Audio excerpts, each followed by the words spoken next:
किसी ने क्या खूब कहा है कि बरसात की बूंदें आई और कान में कुछ कह गई कि किसी की भी गर्मी ज़्यादा दिनों तक नहीं रहती, फिर चाहे वो सूरज भी क्यों ना हो। नमस्कार दोस्तों, मैं हूँ हरीश। स्वागत करता हूँ आपका हरीश इंगड़े के ऑफिशियल चैनल पर। एक छोटी सी कहानी आपको सुनाना चाहता हूँ जो आपको आपके जीवन में बहुत कुछ करने की प्रेरणा देंगी। अगर आप भी आपके जीवन में दुखी है, आप भी आपके जीवन पे सवाल उठाना चाहते हैं, तो ये वीडियो आपके लिए। एक लड़का होता है जो अपने गांव से सिटी में आता है कंपटीशन की तैयारी करने के लिए, एग्ज़ाम की तैयारी करने के लिए। और वो वहाँ पर आकर अपनी ऑनलाइन कोचिंग शुरू कर देता है और कोचिंग के दौरान ही वो कंपटीशन के फॉर्म भरने लगता है। वो परीक्षा के फॉर्म भरने लगता है, अर्जियाँ भरने लगता है। तो ऐसे में वो काफ़ी एग्ज़ाम्स में बहुत कम मार्क्स से बचता है उसका सिलेक्शन होने से। और एक बार वो अपने सिचुएशन पे तंग आकर भगवान से सवाल पूछने लगता है कि भगवान, आप हर बार मुझे ही क्यों बकरा बनाते हैं? आप हर बार मुझे ही क्यों ऐसे परिस्थितियों में डालते हैं कि एक एक मार्क्स से मेरा सिलेक्शन होने से बच जाता है? तो हर बार वो भगवान से यही क्वेश्चन पूछता था। एक बार उसे लकीली एक इंटरव्यू का कॉल आता है और वो लड़का वहाँ पर जाने के लिए बहुत उत्साहित था। उसे वहाँ पर जाना बहुत ज़रूरी भी था क्योंकि उसे जो फॉर्म भरने थे, जो ऑनलाइन एग्ज़ाम की तैयारी करनी थी, उसके लिए कुछ पैसे चाहिए होते हैं और उस पैसों के लिए उसे जॉब करना भी बहुत ज़रूरी था। तो ऐसे में वो उस जॉब के लिए तो उत्साहित था ही, पर उस जॉब के पास जाने के लिए, उस ऑफिस में जाने के लिए उससे कम 500 रुपये की ज़रूरत थी। अब वो 500 रुपये भी उसके पास नहीं थे। तो वो रात भर सोचता है कि उसे क्या करना है, उस 500 रुपये का जुगाड़ कैसे लगाए। तो ऐसे में वो रात भर सोचता है, उसे कुछ भी नहीं समझ में आता।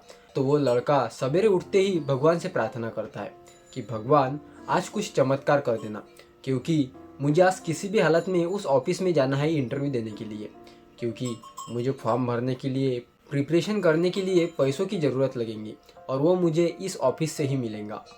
तो ऐसे में वो अपनी तैयारी करता है। नाश्ते के लिए पैसे नहीं होते, चाय पीने के लिए भी पैसे नहीं होते हैं। वो वैसे ही वहाँ से निकल जाता है बिना नाश्ता किए, बिना चाय पिए। तो वो ऐसे में बस स्टॉप में जाता है और वहाँ से सोचता है कि कोई ना कोई तो मिल ही जाएगा मुझे वहाँ तक ड्रॉप करने के लिए। बहुत देर वेट करने के बाद भी उसे कोई नहीं मिलता, समय निकलते जा रहा था। ऐसे में वो मंदिर में जाता है। मंदिर में जाते ही उसे एक भिखारी दिखता है जिसके सामने एक कटोरी होती है और उस कटोरी में बहुत पैसे होते हैं। अब ऐसे में वो भगवान के पास जाता है और भगवान से कहने लगता है कि भगवान, देखो, जिसको ज़रूरत नहीं उसके पास भर भर के पैसे दे रहे हो, और मुझे ज़रूरत है तो मेरे पास 1 रुपये भी नहीं है। और जो भिखारी होता है, जो बाहर बैठा होता है, वो भगवान की और इनकी बातें सुन लेता है। अब ऐसे में वो लड़का बाहर आता है, जूते पहनते पहनते अपनी बड़बड़ शुरू ही रखता है।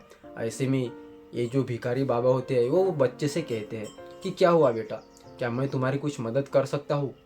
तुम क्यों ऐसा मन ही मन में बातें कर रहे हो, अपने आप से ही क्यों बातें कर रहे हो? तो लड़का कहता है, कुछ नहीं बाबा, मुझे अब इंटरव्यू के लिए जाना है और मेरे पास 1 रुपये भी नहीं है और मुझे वहाँ पे जाने के लिए कम से कम 500 रुपये की ज़रूरत लगेंगी।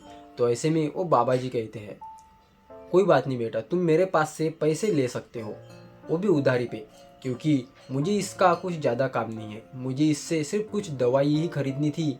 बेटा, ये पैसे अगर तुम्हारे काम में आ जाएंगे तो मुझे और अच्छा लगेगा। मुझे तो सिर्फ दवाई खरीदनी है, पर तुम्हारे लाइफ का सवाल है।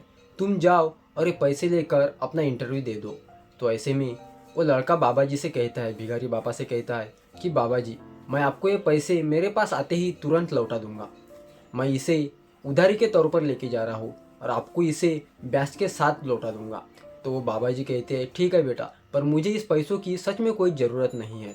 मैं इससे हर बार मेरी दवाई खरीदता हूँ, कुछ खाना खाता हूँ और उसके बाद बचे हुए पैसे दान पेटी में डाल देता हूँ।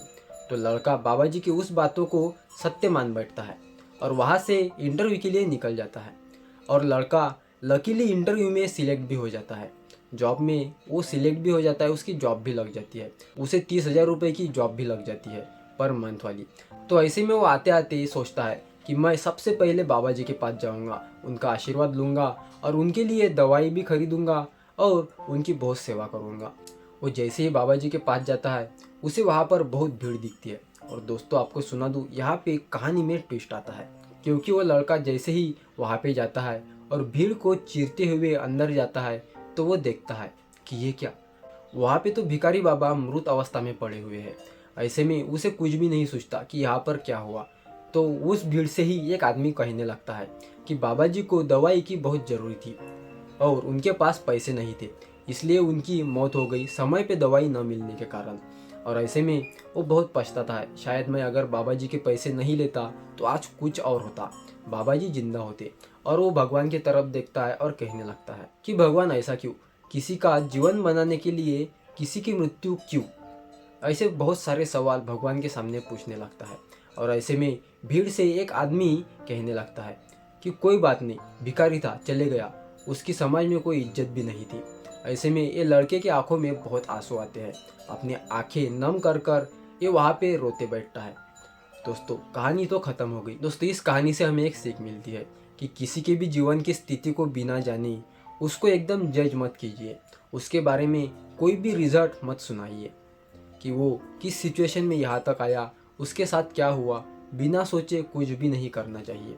और दूसरी बात, उस बाबा जी की तरह ही हमारे जीवन में कोई भी भगवान आ सकता है, भगवान के रूप में आ सकता है। तो ऐसे में हर बार किसी की मदद करते रहिए, तो क्या पता आप भी शायद कल किसी के जीवन में भगवान के रूप में ही चले जाओ। और शायद इसीलिए कहते हैं कि पता नहीं किस रूप में आकर नारायण मिल जाएगा। और तीसरी और सबसे अंतिम सीख, हमेशा किसी की भी मदद करते रहिए, फिर वो आपका जाना पहचाना हो या अननोन, उसकी हमेशा मदद करते रहिए और हर किसी की इज्जत करते रहिए। किसी के भी बारे में बुरा मत सोचिए, अगर आप किसी के भी बारे में बुरा सोचेंगे तो आपको उसके पीछे का जब सत्य पता चलेगा तो आप भी अपने आप को बिना रोए बिना कोसे रिग्रेट करे नहीं रहोगे। उम्मीद करता हूँ दोस्तों आपको ये कहानी पसंद आई होंगी। ऐसे ही वीडियोस देखने के लिए हमारे चैनल को सब्सक्राइब जरूर करें। और अंतिम बार आपको जाने से पहले एक ही बात कहूँगा जो हमेशा कहता हूँ कि हमेशा ऐसा करो काम कि सुनहरे अक्षरों में लिखा जाए आपका नाम। राधे राधे।